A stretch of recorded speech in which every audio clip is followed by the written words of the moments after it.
Feche os seus olhos mais uma vez. Eu quero que você ponha a mão sobre o seu coração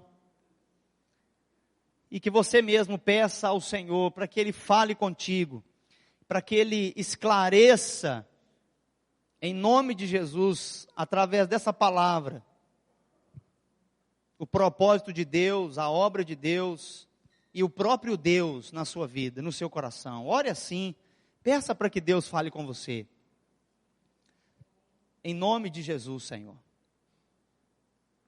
Fala com cada coração nessa noite. E não apenas falando aos nossos corações, mas abrindo os nossos olhos. Para que a gente conheça muito mais do que já conhecemos. Em nome de Jesus. Amém. Eu quero trazer uma palavra hoje. E eu quero intitular essa palavra como Conhecendo a Deus. E eu creio que não existe uma palavra assim tão vital quanto essa de conhecer a Deus. Porque um dos grandes benefícios para nós como filhos de Deus é de fato o quanto nós conhecemos a Deus. Quanto mais a gente conhece a Deus, mais firmados nós ficamos na nossa fé.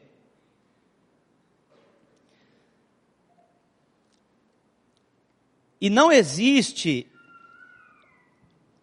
um alicerce melhor para a nossa fé do que a gente está conhecendo a Deus. Eu quero que você abra a sua palavra em Oséias, lá no Velho Testamento.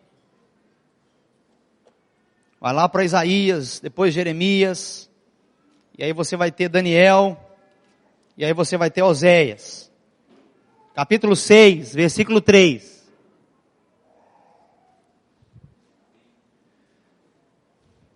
O profeta diz assim: conheçamos o Senhor e esforcemo-nos por conhecê-lo. Tão certo como nasce o sol, ele aparecerá e virá para nós como as chuvas de inverno, como as chuvas de primavera que regam a terra. Vamos ficar nessa parte A do versículo, que é o começo. Conheçamos o Senhor e esforcemo-nos por conhecê-lo. Em algumas outras traduções está: conheçamos a Deus e prossigamos em conhecer a Deus. Oséias 6:3.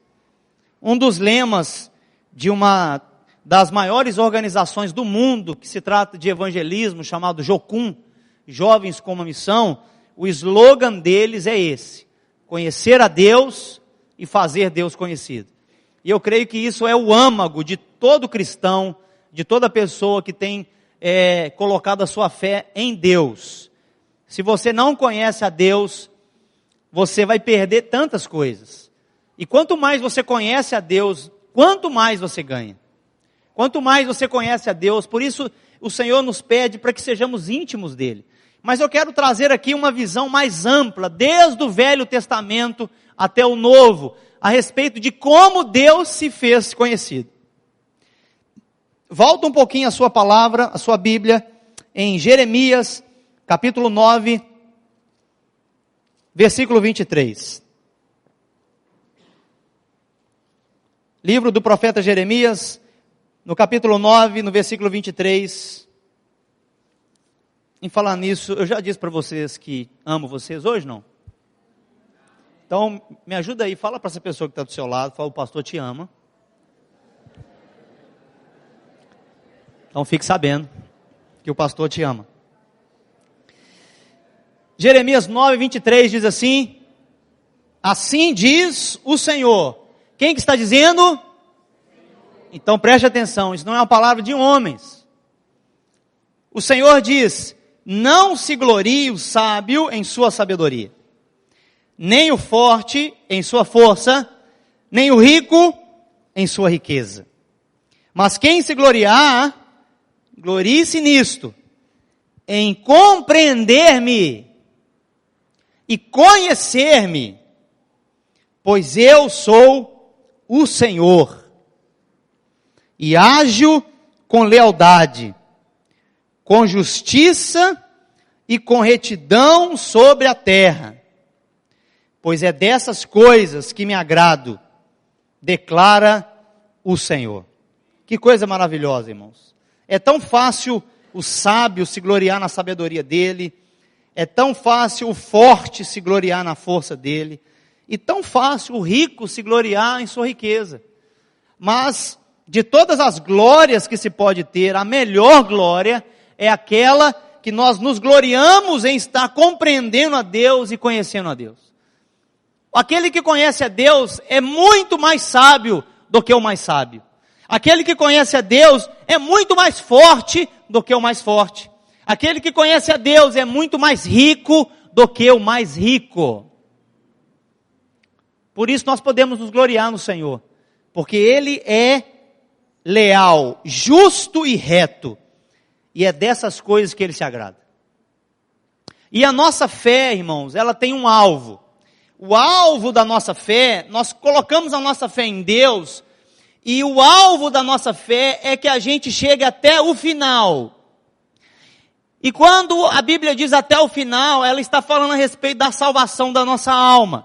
Abre agora comigo lá em 1 Pedro, lá no final da Bíblia, capítulo 1, versículo 3. Está dizendo assim: bendito seja o Deus e Pai de nosso Senhor Jesus Cristo. Conforme a sua grande misericórdia, Ele nos regenerou para uma esperança viva, por meio da ressurreição de Jesus Cristo dentre os mortos, para uma herança que jamais poderá perecer, macular-se ou perder o seu valor. Herança guardada nos céus para vocês que, mediante a fé, são protegidos pelo poder de Deus até chegar à salvação prestes a ser revelada no último tempo. Nisso vocês exultam, ainda que agora, por um pouco de tempo, devam ser entristecidos por todo tipo de provação. Assim acontece para que fique comprovado que a fé que vocês têm, muito mais valiosa do que o ouro que perece, mesmo que refinado pelo fogo, essa fé, ela é genuína e resultará em louvor, glória e honra quando Jesus Cristo for revelado. Mesmo não o tendo visto, vocês o amam. E apesar de não o verem agora, creem nele e exultam com alegria indizível e gloriosa. Pois vocês estão alcançando o alvo da sua fé, a salvação das suas almas. Que texto maravilhoso! Este é um texto para você passar a semana inteira meditando nele. Guarde aí, 1 Pedro, capítulo 1, de 3 a 9. Fala da meta que a nossa fé tem.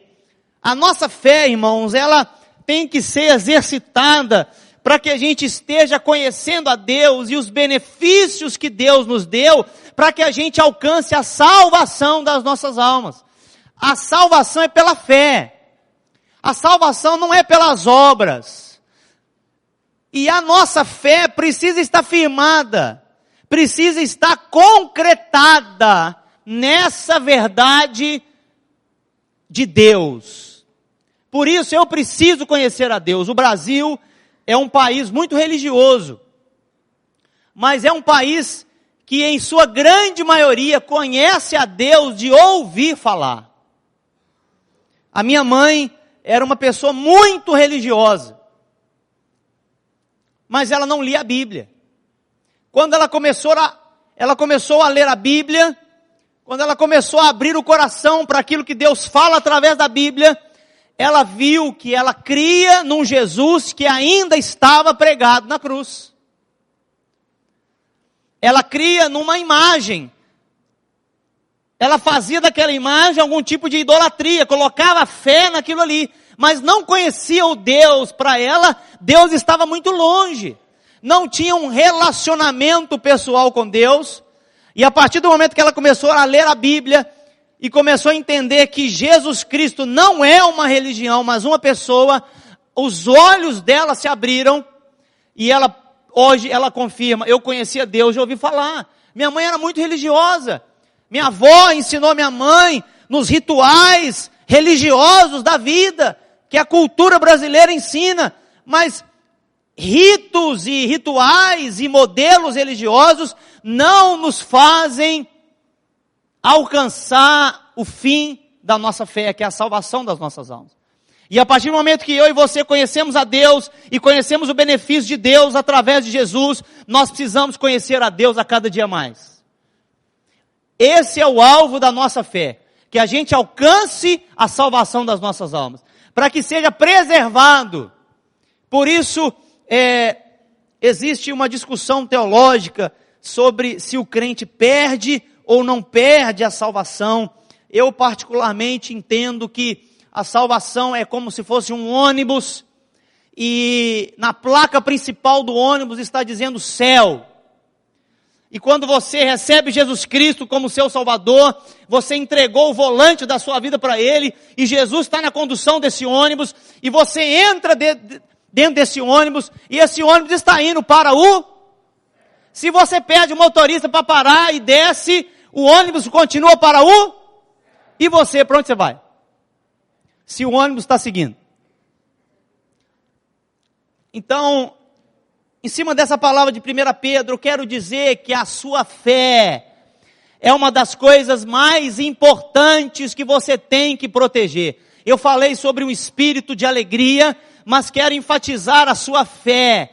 A sua fé precisa estar crescendo, e a sua fé só cresce quando você conhece a Deus. Cada pingo do conhecimento de Deus que cai no seu coração significa crescimento da sua fé.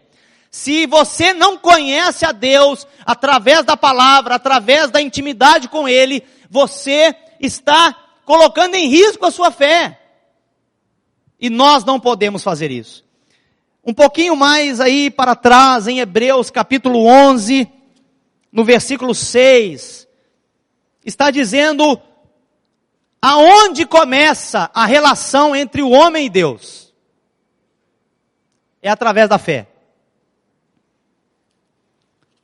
O ponto inicial na relação entre o homem e Deus é a fé.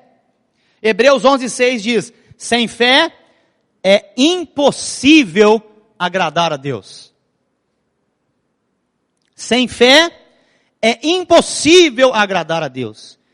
Pois quem dele se aproxima precisa crer que ele existe e que recompensa aqueles que o buscam.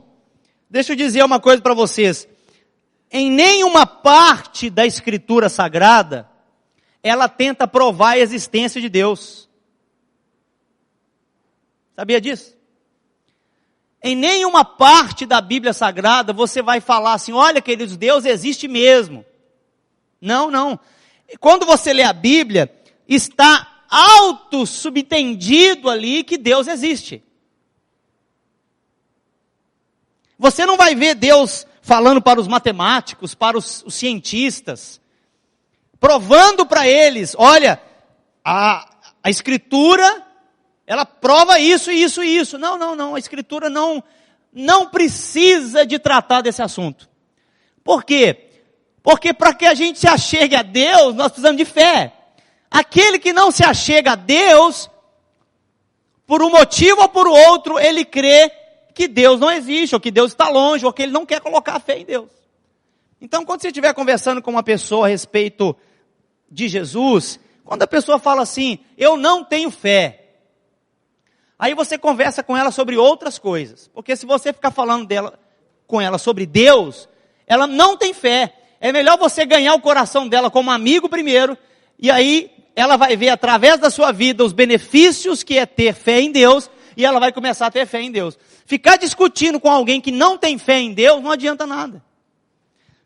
Por isso, tem surgido no mundo uma corrente muito forte, que eles chamam de ateístas. Eu acho assim muito interessante, porque para você ser um ateu, eu acho que você tem que ter mais fé do que alguém que crê em Deus. Você precisa ter mais fé. Eu quero um dia colocar todos os ateus mais fervorosos num avião. Quero pagar a passagem para todos. E combinar com o piloto dele simular um acidente. Irmãos, irmãos não, o capitão chega lá, atenção passageiros, estamos passando um momento de turbulência e o motor 1 falhou. Segurem-se. Em primeiro momento eles vão começar, o que é isso, que desorganização, essa empresa e tudo mais.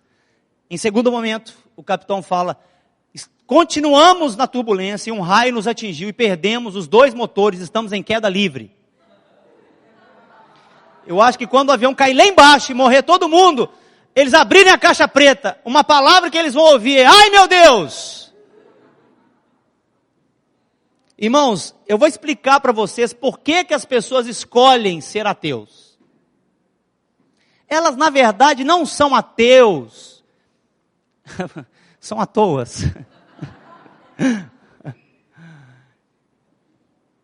Isso é uma brincadeira, né? Porque na verdade estão perdendo tempo mesmo. Na verdade, irmãos, existem aqueles ateus que são praticantes. Esses são aqueles que dizem em seus corações que não há Deus.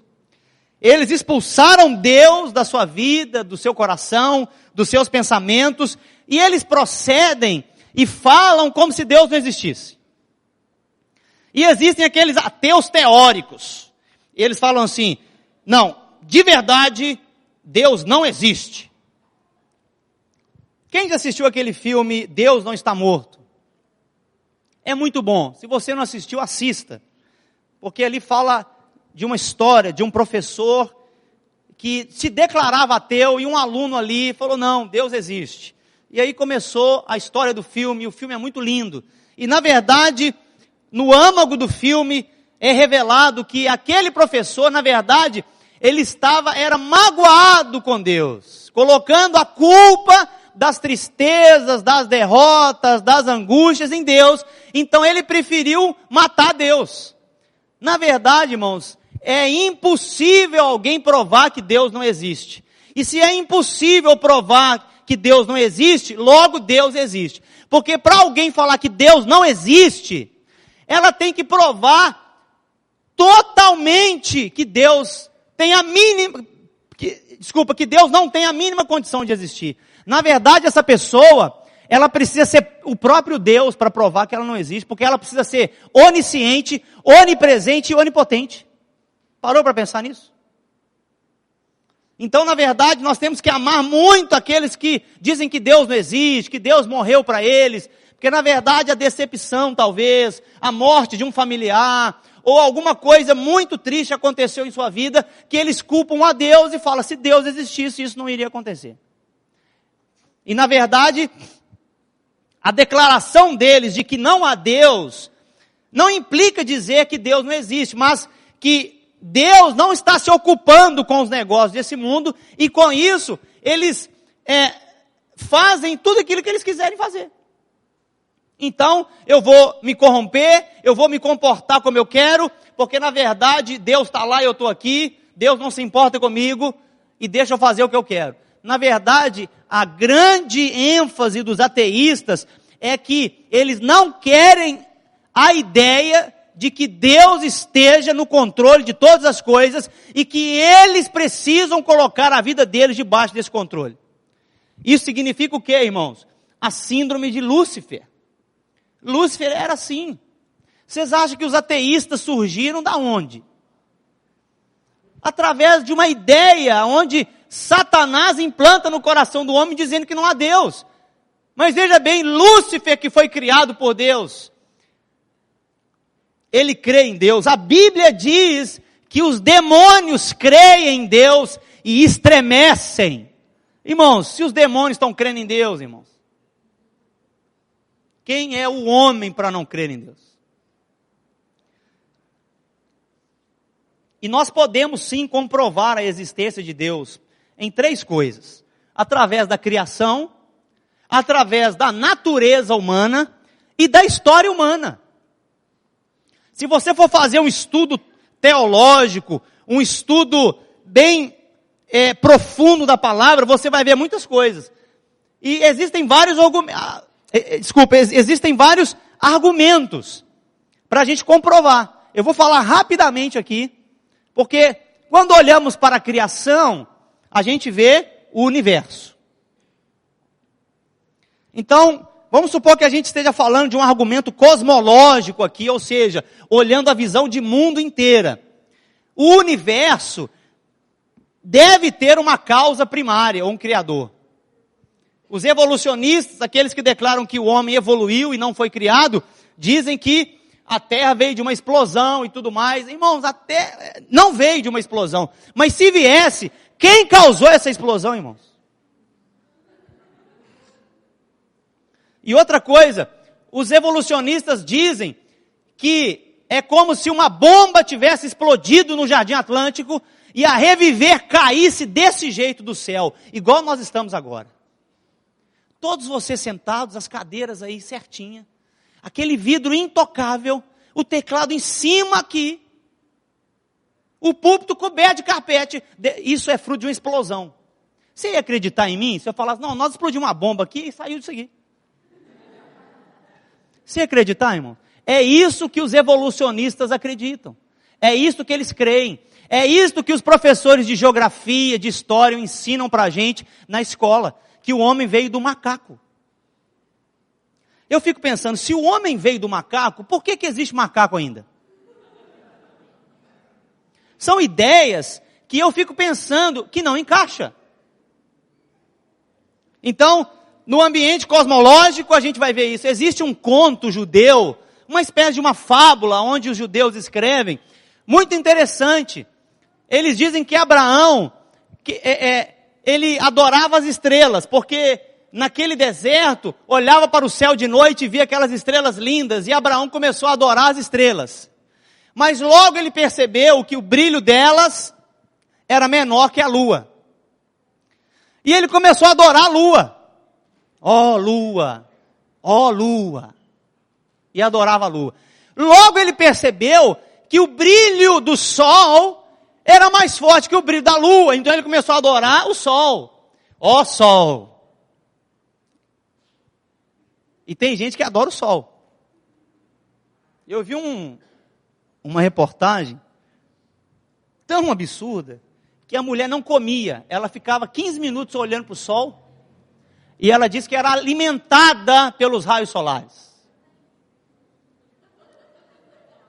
Eu olhei para aquele comercial, para aquela entrevista e falei, já morre. Porque não come. Mas você vê que não é natural, que ele é espiritual. Então a pessoa coloca a sua visão em algo que brilha muito, o sol. E aí, Abraão viu que na verdade,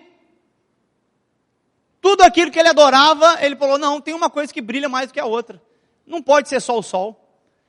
E aí, o conto judeu diz que ele começou a adorar o Criador do sol. Isso é lindo. Isso é lindo. Isso fala até uma outra palavra em Romanos, que aqueles que não têm a palavra falada vão ser julgados pelas coisas criadas. Então você pergunta, como é que Deus vai fazer com aquele índio que nunca ouviu falar do Senhor? Como que ele nunca ouviu falar do Senhor? Ele está vendo muito mais que você. Porque ele olha para a lua todo dia. Ele tem o sol todo dia, tem as estrelas todo dia. Ele vê o cuidado de ter peixe todo dia no rio. Então, o índio que entende que existe um Criador sobre essas coisas e adora o Criador, irmãos, de fato, se ele não ouve a palavra, de fato, Deus vai conhecer o coração dessa pessoa que nunca ouviu falar do Evangelho. É isso que Romanos diz.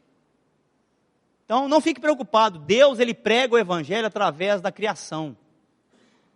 Deus prega a sua grandeza, o seu benefício, a sua palavra, através da criação. Então, quando a gente olha para a criação e vê o universo, é impossível a gente falar, isso aqui tem que ter um Deus. Eu fico de cara quando eu vejo o universo, a figura do universo, e esse planeta flutuando. A Lua flutuando, o universo flutuando. A nossa Via Láctea flutuando redondamente, certinha, um em volta do outro, e roda. O Sol roda, a Lua roda, e nós rodamos, e nós estamos rodando. Tudo certinho, não para. Não roda para o outro lado, roda tudo para o outro lado só. Para um lado só que roda.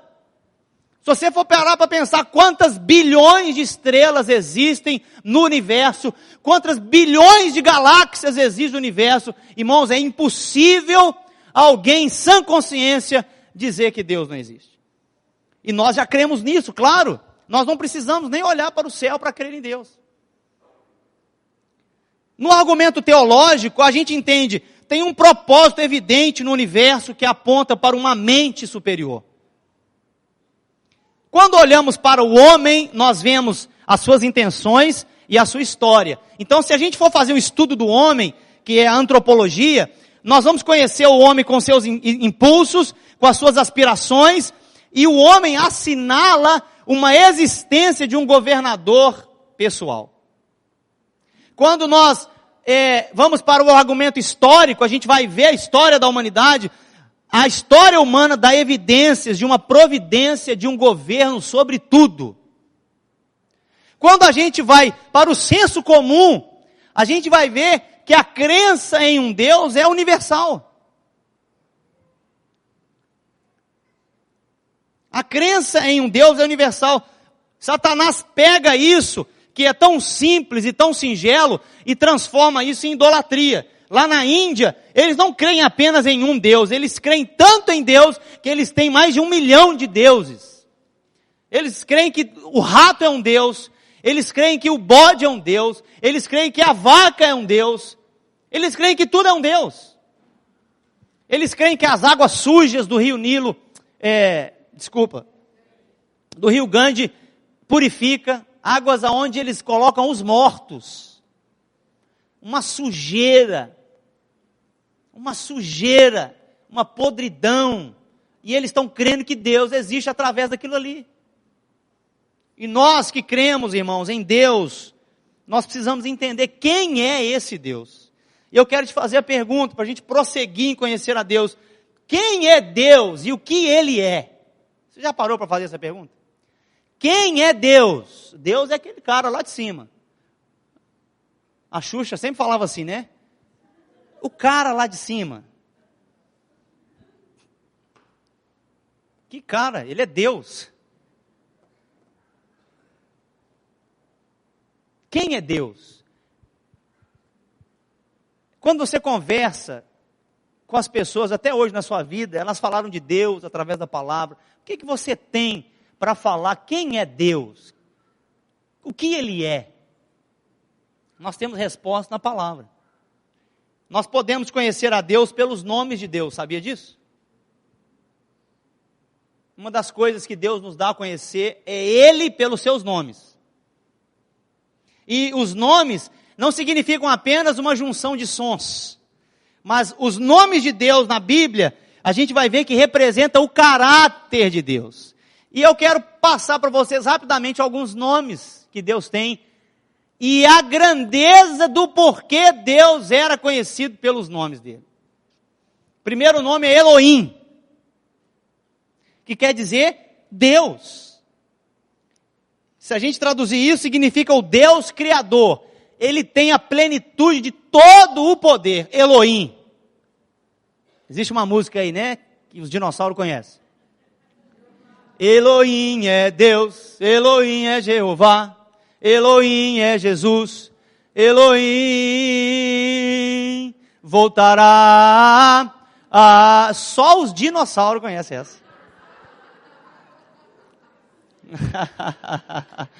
Né?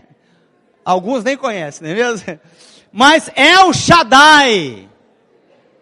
A palavra El significa Deus, e El Shaddai significa o Deus Todo-Poderoso. E o povo de Israel viu El Shaddai quando o povo de Israel foi tirado do Egito. Na verdade, irmãos, a retirada do povo do Egito foi para Deus se demonstrar para a humanidade. Porque até então, Deus não estava se mostrando para a humanidade. Até então, Deus se mostrava para algumas pessoas. Se mostrou para Adão, se mostrou para Abel, se mostrou para Enoque, se mostrou para Noé, se mostrou para Abrão. Deus não se mostrava para o mundo, mas através da fuga do povo dele do Egito, através dos milagres que só um El Shaddai poderia fazer, o mundo começou a conhecer quem é o Deus único. Que coisa maravilhosa, eu fiquei emocionado de ver como Deus se revela para nós. Então a gente começa a ver que Elohim criou todas as coisas. El Shaddai é o Deus Todo-Poderoso. E aí a gente começa a entrar nos nomes de Jeová. Jeová, traduzido na tradução internacional, que é essa que nós colocamos no telão, ela é traduzida pela palavra Senhor. Senhor.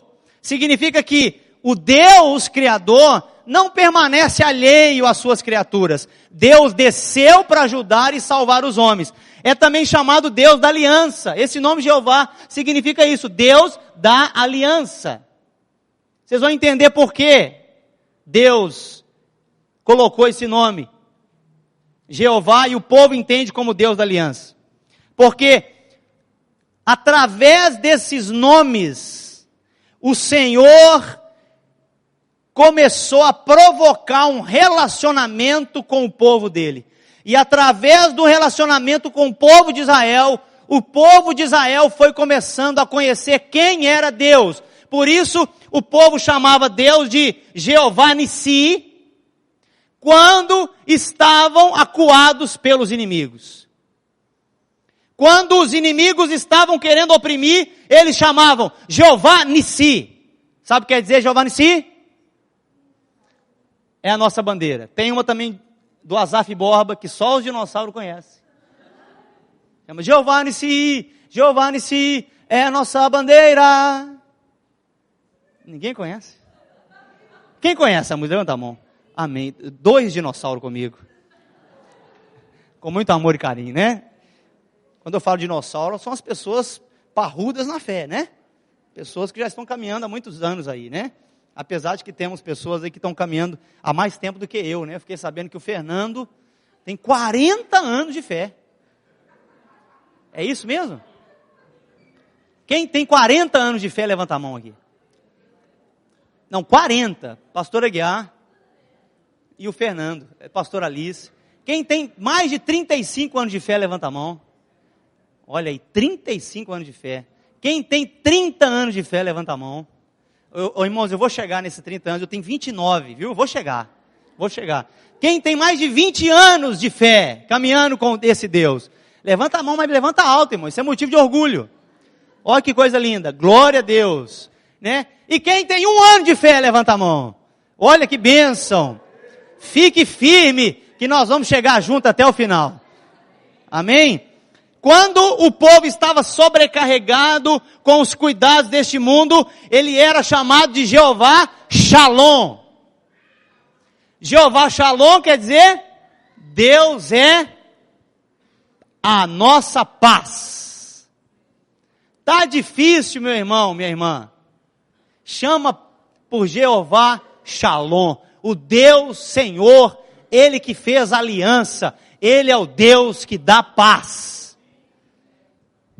Maravilhoso demais. E depois eu vou trazer uma outra palavra mostrando como Deus se revelou através de Jesus. Que coisa maravilhosa. Que coisa maravilhosa. Irmãos, a palavra de Deus é encantadora. Para aqueles que se sentem desamparados, aprendem que o Senhor é também chamado de Jeová Jireh. Jeová Jireh significa o Senhor proverá. Lembra disso? Na história de Abraão? Isaac pergunta, cadê o cordeiro? O que vai acontecer aqui? Abraão tinha um relacionamento com Deus. E naquele momento ele falou, Jeová Jireh, o Senhor que fez aliança comigo, vai prover o cordeiro para ele. Jireh, tem uma música, Jireh, Jeová Jireh. Só que essa eu não vou dançar não. Para aqueles que se sentem sobre alguma condenação e precisam de justificação, ele é conhecido como Jeová Tsidkenu. Jeová Tsidkenu. Não é nome japonês. É nome hebraico. O Senhor é a nossa justiça. Para aqueles que estão doentes, ele é conhecido como Jeová Rafá, o Deus que cura. E eu quero fazer uma oração por você que está precisando de cura em alguma área na sua vida. Coloque a mão sobre o seu coração agora. Senhor amado, em nome de Jesus, a tua palavra declara que o Senhor não está distante, mas que o Senhor está tão perto, e de que o Senhor gosta de se demonstrar através dos teus nomes. E em nome de Jesus, nós clamamos a Ti, Deus poderoso, Jeová Rafá, o Senhor que tem feito uma aliança conosco e que tem poder sobre os corpos físicos, em nome de Jesus, meu Deus, através do Teu poder que cura, eu declaro sobre a vida de cada irmão, cada irmã nessa igreja, uma palavra de cura agora, em nome de Jesus. Todo distúrbio, tudo que está desequilibrado, tudo agora, em nome de Jesus, que está em enfermidade, e em tristeza, e em angústia, eu declaro agora, receba da parte de Jeová Rafá, a unção que cura a sua vida, que cura o seu corpo físico, em nome de Jesus Cristo. Eu ordeno que todo espírito de enfermidade caia agora por terra, saia em nome de Jesus, e que a saúde de Deus venha sobre você, em nome de Jesus, porque Ele é Jeová Rafá. Nós conhecemos também um nome chamado Jeová Chamá. E esse Jeová Chamá é profético, é algo que Deus nos deu a conhecer por aquilo que vai acontecer, sabe por quê? Quando o reino de Deus se concretizar na terra, ele será conhecido como Jeová Chamá.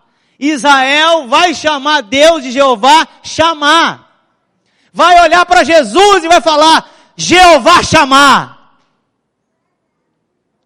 Quando o reino de Deus vier, irmão, não é quando a ONU botar ordem no mundo.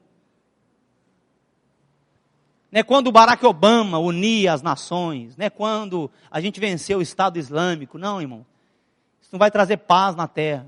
O que vai trazer paz na terra é quando o reino de Deus for implantado. Mas antes disso, a gente será arrebatado. Está acontecendo tantas coisas. Coloque seus olhos no Senhor e se alegre, porque a nossa redenção cada dia mais se aproxima. Amém? Ele também é conhecido como Adonai. Veja bem, ele é conhecido como Elohim, o Criador. Ele é conhecido como El Shaddai, o Todo-Poderoso. Ele é conhecido como o Senhor, Jeová, através do seu relacionamento com o povo. E depois do relacionamento com o povo, Deus se dá a conhecer como Adonai. Que coisa maravilhosa. Sabe por que Adonai? Adonai significa Senhor ou Mestre. E transmite a ideia de governo e domínio. Sabe por quê? Deus, graças ao que é e ao que tem feito, pede do seu povo o serviço e a lealdade. Deus nunca pede para a gente servir Ele sem antes Ele ter dado algo para nós, irmãos. Deus não manda a gente amar o outro. Deus amou primeiro. Deus não manda a gente dar dízimo e oferta primeiro, não. Deus deu seu próprio filho. Vocês estão entendendo? Adonai é isso. Nós conhecemos os benefícios de Deus, nós conhecemos a bondade de Deus, nós conhecemos a cura de Deus, nós conhecemos o livramento de Deus. Ele é o nosso Senhor, o nosso Mestre. Vamos devotar a nossa vida a Ele e vamos seguir a Ele. Ele é Adonai. Ele é digno da nossa lealdade. Ele é digno do nosso serviço. E para terminar, irmãos, o nome que Deus escolhe para terminar o ciclo de se dar a conhecer ao homem, Ele pede para que seja chamado de Pai. De Pai. Deus, que começa com Elohim, o Criador de todas as coisas, termina chamando o seu povo para uma intimidade de pai e filho. Abra sua Bíblia comigo em Romanos 8,15.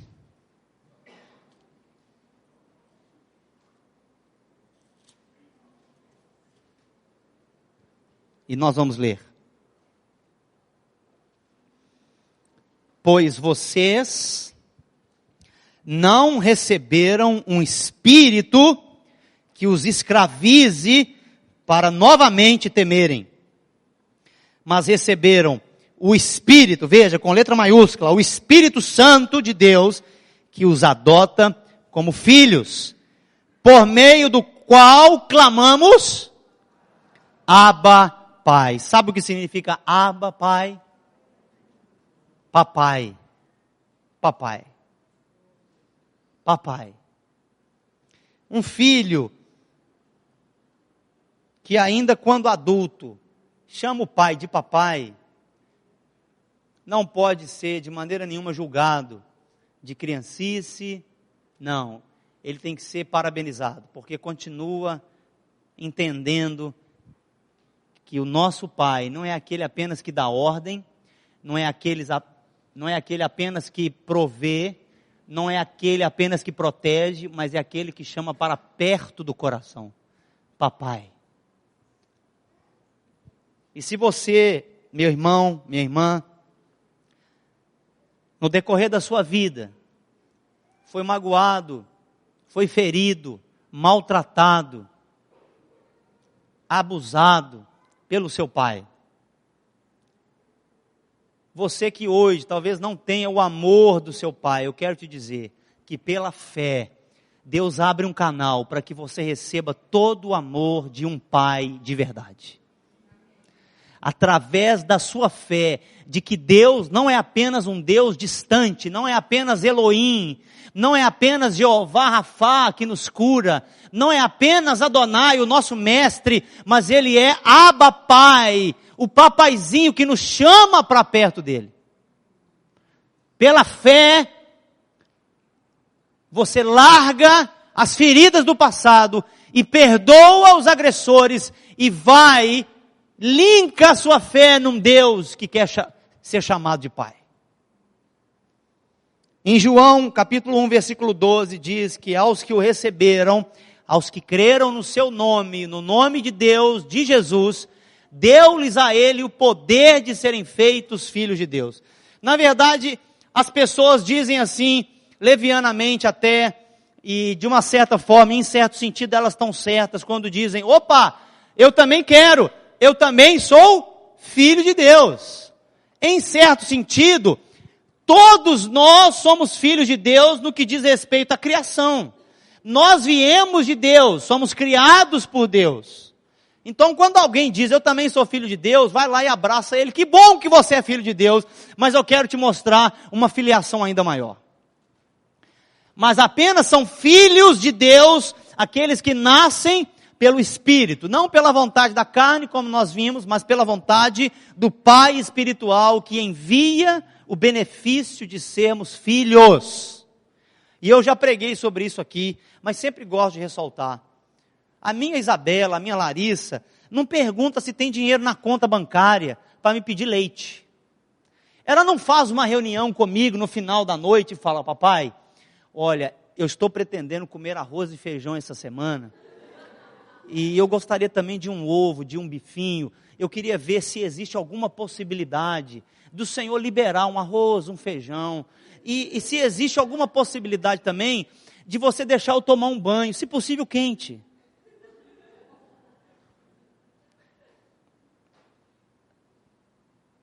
Mas é isso que nós fazemos com Deus. Muitas vezes nós tratamos Deus de maneira tão impessoal, e tratamos Deus assim, eu estou dando dízimo, eu sou fiel, como é que isso acontece comigo? Mas eu sou fiel na sua casa, mas não pode acontecer isso. O Senhor tem que fazer isso, porque eu creio no Deus do impossível. Como é que é? Deus, irmãos, Deus não tem que fazer nada. Deus já fez tudo. Entende isso? A nossa relação com Deus é relação de filho e pai. Não é de chefe e empregado. Muitas vezes a gente percebe Deus assim, se a gente não vem no domingo, se a gente não deu o dízimo, se a gente não foi na célula, Deus está olhando assim, ah menino, eu vou te pegar. Parece que a gente trata a nossa relação com Deus em questão de benefícios e de trocas. Se eu estou indo bem, se eu estou vivendo em santidade, Deus está muito feliz. Com certeza, irmãos, Deus está muito feliz quando a gente vive em santidade, quando a gente é fiel na igreja, quando a gente dá o dízimo, quando a gente está na cela, com certeza. Mas Deus, irmãos, não nos ama por aquilo que a gente faz.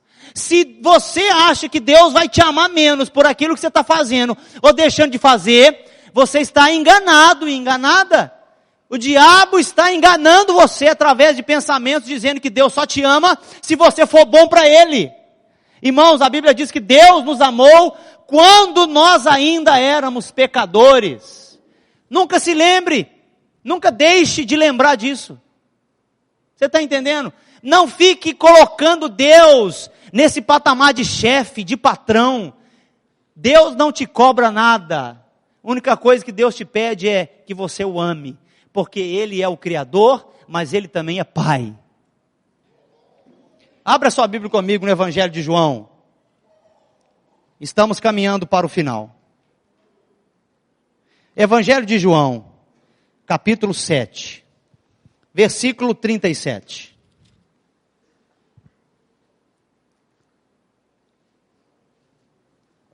Deus é amor. Podemos ler juntos? No último e mais importante dia da festa, Jesus levantou-se e disse em alta voz, tinha muita gente ali, e ele disse, se alguém tem sede, venha a mim e beba. Veja bem no versículo 38, quem crer em mim, como diz a Escritura, do seu interior fluirão rios de água viva. Ele estava se referindo ao Espírito que mais tarde receberiam os que nele crescem. Até então o Espírito ainda não tinha sido dado, pois Jesus ainda não fora glorificado. Jesus no seu ministério terreno, irmãos, fala uma das coisas mais preciosas. Nós não devemos crer em Deus de acordo com o que a gente acha que Deus é. Isso é um segredo. Nós não podemos ter relacionamento com Deus naquilo que a gente supõe que Deus é. Para você ver águas através do Espírito Santo fluindo dentro de você, e o benefício de Deus através da sua vida, você precisa conhecer a Deus como a Escritura diz, e como a Escritura fala quem Deus é. Jesus diz, olha, vocês erram, porque vocês não conhecem a Escritura, e nem o poder de Deus.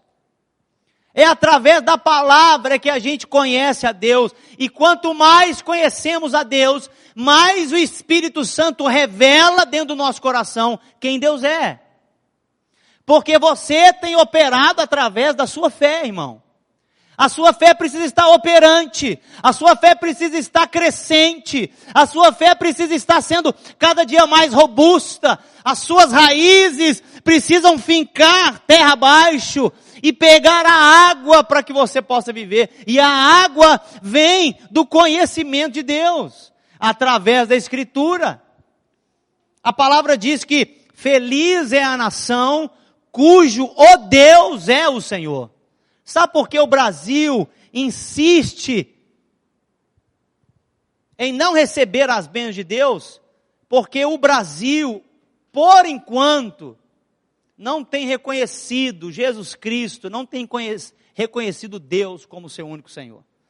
Você vai ver que no Nordeste, nas áreas pobres do Brasil, pobres, mas pobres, e não é apenas uma área grande, pobre, você vai ver, irmãos, que aquela terra está ressecada, não é pela falta de chuva, não é pela falta de recurso financeiro, mas é pela abundância da idolatria que existe naquele lugar. Adoram tantos outros deuses e não adoram a Deus. Mas nós temos visto uma realidade sendo transformada. Aonde o evangelho de Deus entra prosperidade. É impressionante isso. Se você fizer um estudo dos lugarejos, dos bairros, das cidades, dos países que recebem o evangelho, a economia muda. A atmosfera do país muda. A prosperidade vem, porque a palavra de Deus diz isso. Feliz é a nação cujo Deus é o Senhor. João capítulo 14, versículo 15.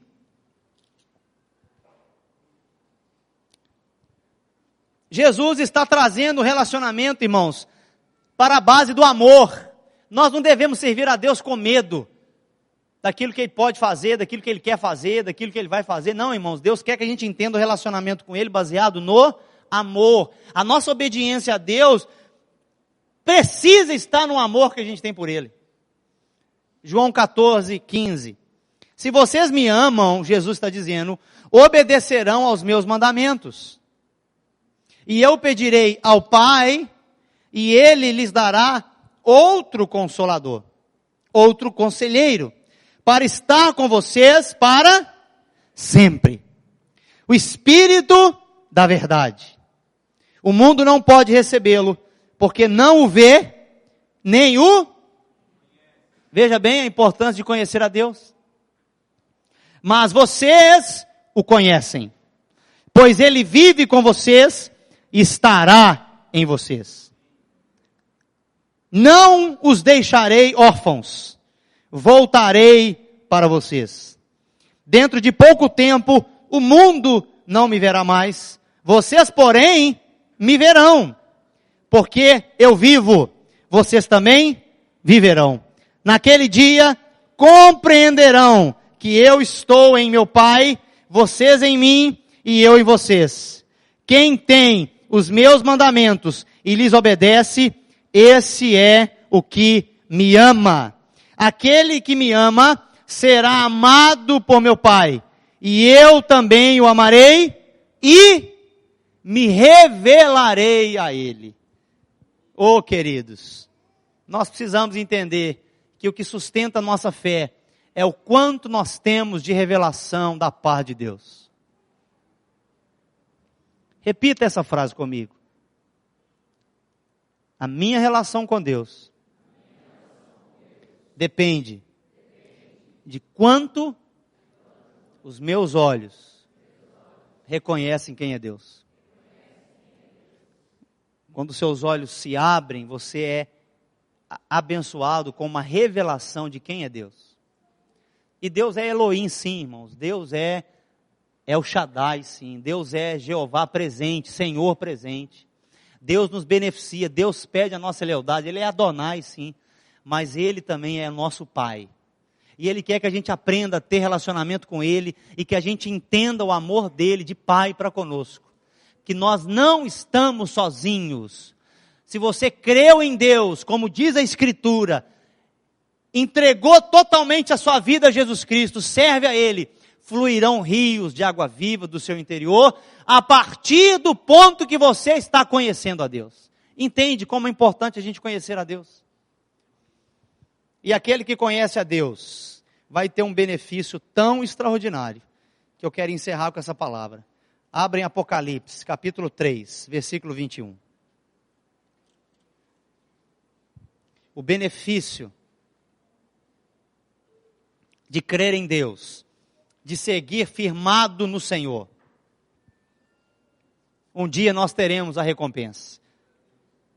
uma recompensa que é indizível com palavras humanas, mas nós podemos declará-las assim. Jesus está dizendo à igreja: ao vencedor. Quem que é o vencedor? O vencedor, irmãos, não é o líder de célula. O vencedor não é aquele que está apenas ganhando almas para Jesus. Não, o vencedor é aquele que está firmado com sua fé, uma fé viva, uma fé operante, e que dia após dia vê a sua fé crescendo, que o faz chegar até o final. Ao vencedor. Ao vencedor. Tira da tela um pouquinho, Gabi, só um pouquinho. Eu estava assistindo levantamento de peso mundial. E aqueles homens fortes, parecidos comigo. Aqueles homens, mais de 105 quilos, indo para um desafio. E eles chegavam lá, e se você encontra com algum deles à noite, num beco escuro, você sai correndo. Porque eles são homens fortes, não são homens musculosos, mas são homens bem parrudões mesmo. E aí eu assisti por causa disso. Não era musculoso levantando, eram homens que você via assim, um pouco parecido comigo assim. brincando. E eles chegavam diante do desafio e pegavam aquele peso e levantavam. Ah! Levantei. Mas aqueles homens que eram fortes, eles iam para o desafio e tentavam levantar e desistiam. Irmãos, aqueles homens eram fortes demais. O êxito não era ser forte, porque todos eram. Fosse bater uma quedinha de braço com eles, todos nós perderíamos, podia juntar e reviver todo no braço de um homem daquele, que não poderia derrubar. A questão não é que você crê em Deus apenas, que você vem na igreja apenas. A questão é o quanto de revelação você tem de Deus através da Escritura no seu coração para fazer você permanecer firme até o final. Porque aqueles homens fortes não conseguiam levantar aquele peso, eles eram fortes. Não importa se você crê em Deus, eu creio em Deus, todo mundo tem que ter Deus no coração, é verdade. Mas como diz a Escritura? E aqueles homens muitas vezes tentavam levantar, saíam tristes, porque não conseguiam levantar. Eu falava, me dá aí uns 10 quilinhos aí, para me ficar um pouquinho mais forte.